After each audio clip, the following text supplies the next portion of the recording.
watching Kashif Times. मैं काशिफ यदि आप देख रहे हैं काशिफ टाइम। जिस तरीके से चुनाव माहौल चल रहा है और 20 तारीख को यहाँ पर वोटिंग होगी। हमारे साथ मौजूद हैं डॉक्टर नाटके साहब, जो कि मुंबई कांग्रेस के जॉइंट जनरल सेक्रेटरी हैं। हम नाटके साहब एक सीनियर लीडर हैं और काफ़ी टाइम से इन्होंने इलेक्शन लड़ाया है, इलेक्शन जिताए हैं, काफ़ी इलेक्शन के में भाग भी लिया है।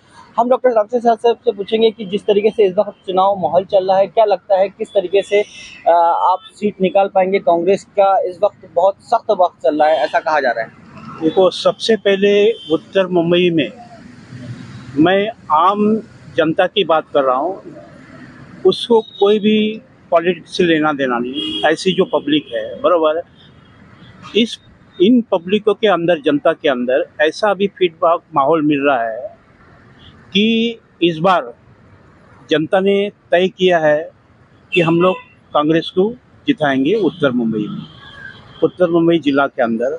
ऐसा काफ़ी लोगों से फीडबैक मिल रहा है। मैं खुद ही कभी पार्टी का कोई आदमी या कोई नेता ऐसा बता के नहीं करता। एक अनजान आदमी से कभी भी रिक्शा में जाते समय पूछ लेता हूँ, भाई इस बार उत्तर मुंबई में कौन जीतेगा। बहुत सारे रिक्शा वाले हैं, उन्हें मालूम नहीं रहता है कि मैं कांग्रेस का आदमी हूँ, लेकिन मैं ऐसा भी एक फीडबैक कभी पूछ लिया काफ़ी लोगों से, तभी भी वहाँ से ही उनका आंसर मिल रहा है कि इस बार उत्तर मुंबई में कांग्रेस जीत रही है और पूरे बम्बई के अंदर इस बार कांग्रेस जीतेगी और पूरे बम्बई की 6 के सेट जीतेगी। इस तरह माहौल यहाँ पर उत्तर मुंबई में मिल रहा है।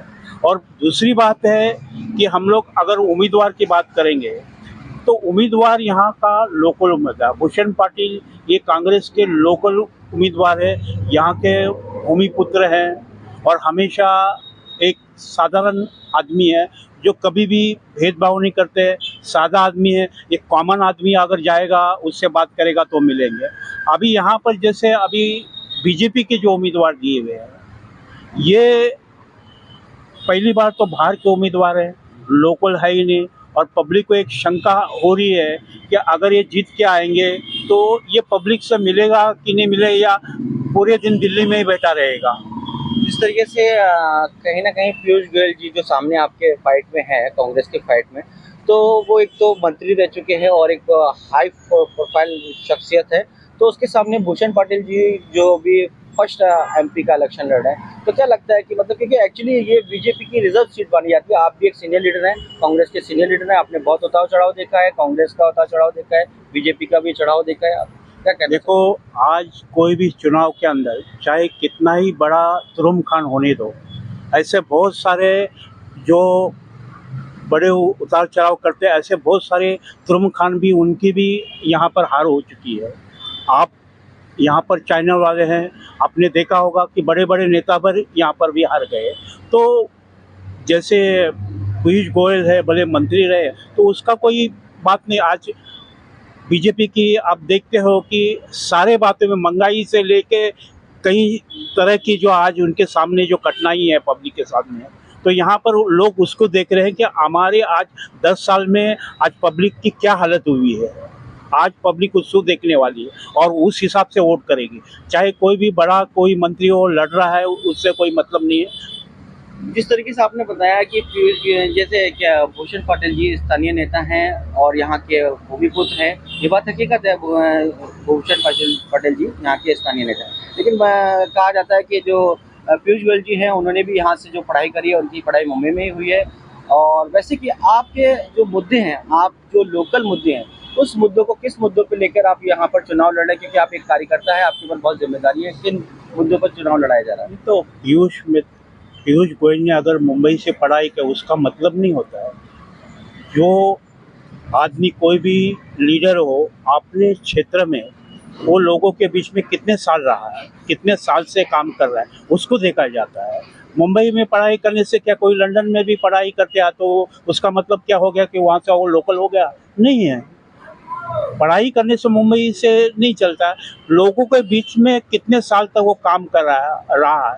अब इन्होंने गोपाल शेट्टी का टिकट कटवा के पीयूष गोयल को दिया। अभी गोपाल शेट्टी की बात करेंगे तो हम जानते हैं कि वो यहाँ का लोकल है और पब्लिक के बीच में रहता है, लेकिन आज बीजेपी ने उनका टिकट काट दिया और पीयूष गोयल को दिया।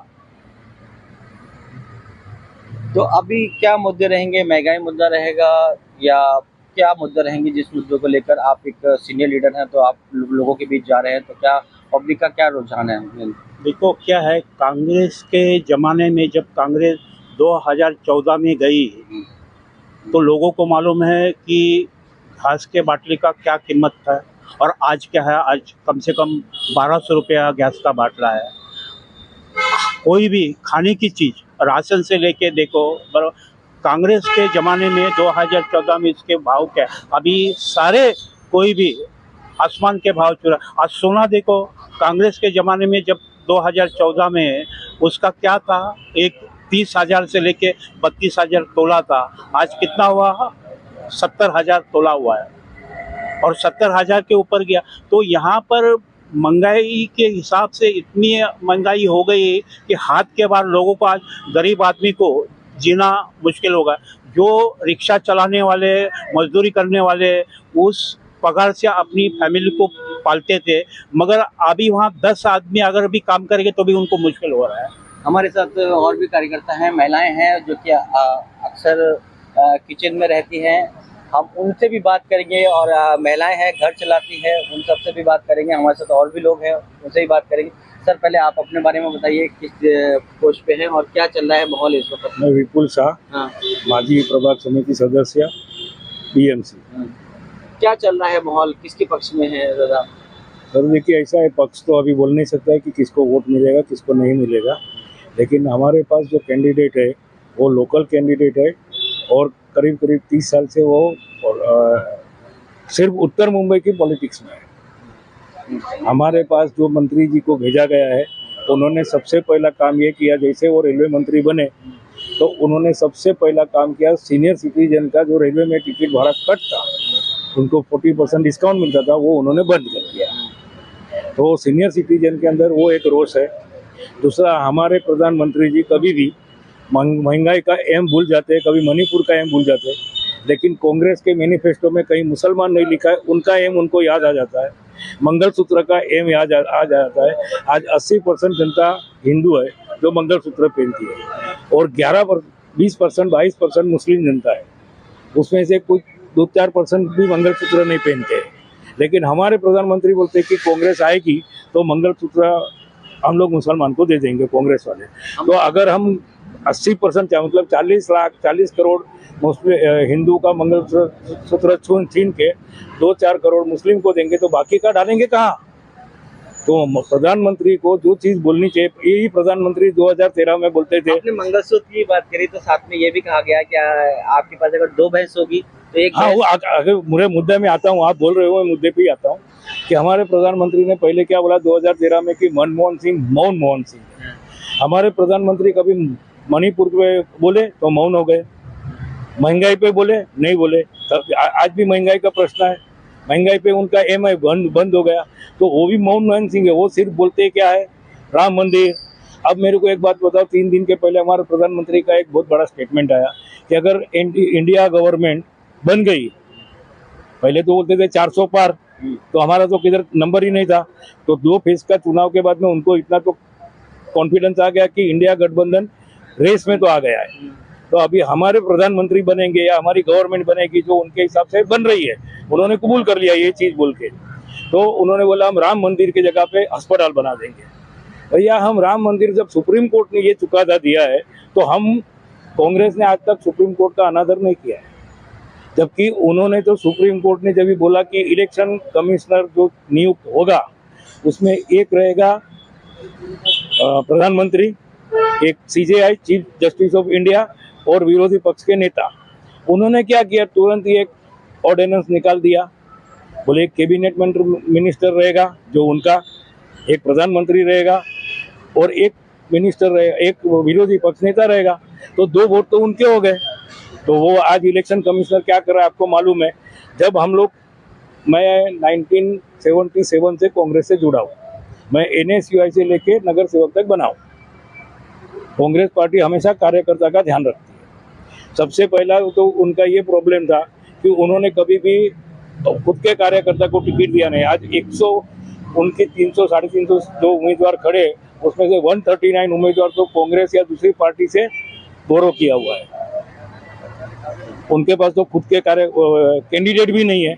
आज अशोक चौहान को लेके गए, कल अशोक चौहान जी ने 4 दिन के पहले उन्होंने बोला कि वो आदर्श घोटाले का अपराधी है, तो उन्होंने जैसे वो बीजेपी में गए, निरमा वॉशिंग पाउडर से धुल के वो सीधे बन गए MP राज्यसभा।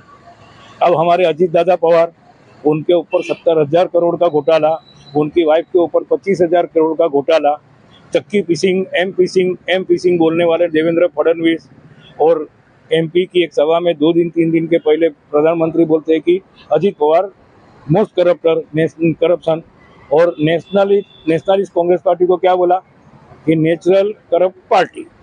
और उनके 40 विधायक के साथ में जब बीजेपी में चले गए तो ये लगता है RSS वॉशिंग पाउडर से धुल के मोदी वॉशिंग मशीन से बाहर निकले है।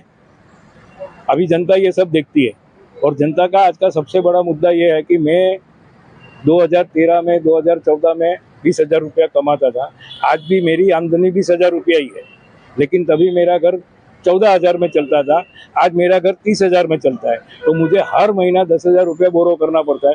तो मैंने अपने बच्चे की पढ़ाई छुड़वा के उसको काम धंधे पे लगा दिया।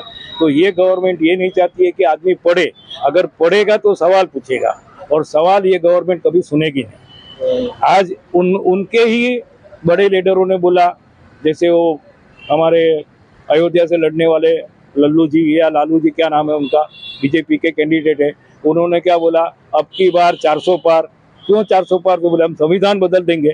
यानी आप संविधान बदल के हिंदू राष्ट्र करोगे तो वर्ल्ड में एक ही आज हिंदू राष्ट्र है, नेपाल, और वहाँ से चौकीदार यहाँ पे क्या रात को बोलते हैं, जागते रहो।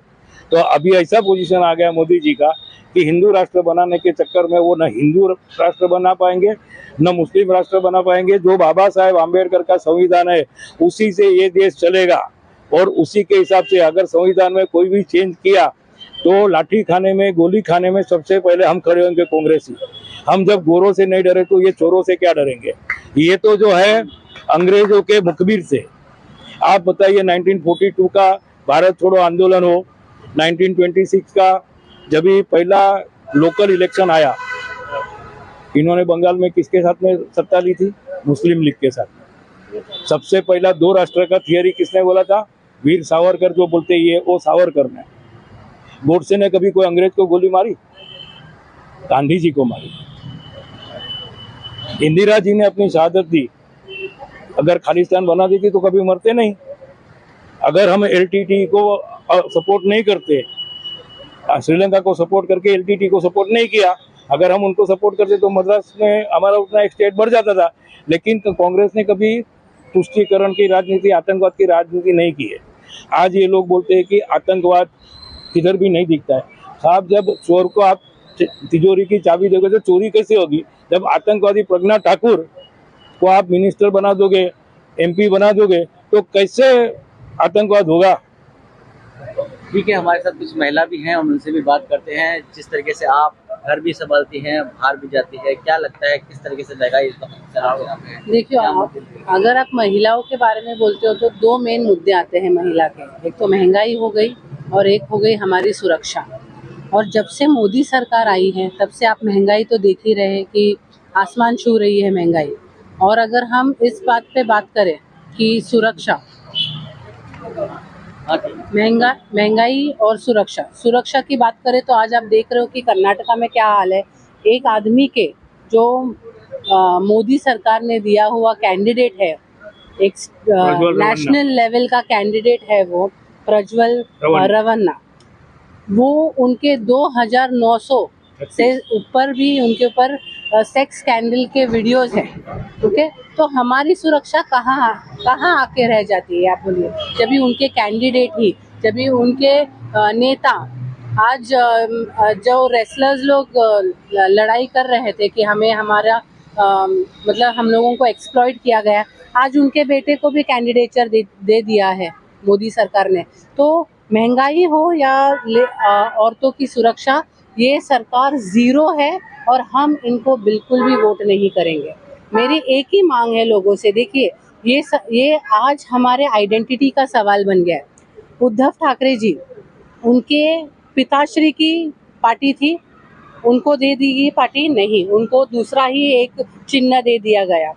आज शरद पवार जी है, उनकी पार्टी का चिन्ह उनके भाई के बच्चे को दे दिया गया। तो जब उनके जैसे इतने बड़े नेताओं की आइडेंटिटी नहीं है तो हमारी मोदी जी क्या रखेंगे? हम तो बहुत छोटे लोग हैं इनके सामने, हमें तो ऐसे ही उठाकर फेंक देंगे, हमें मरवाने से भी इनको कोई फर्क नहीं पड़ेगा। तो आज हम बिल्कुल भी सेफ नहीं है, छोटे लोग इस कंट्री में बिल्कुल भी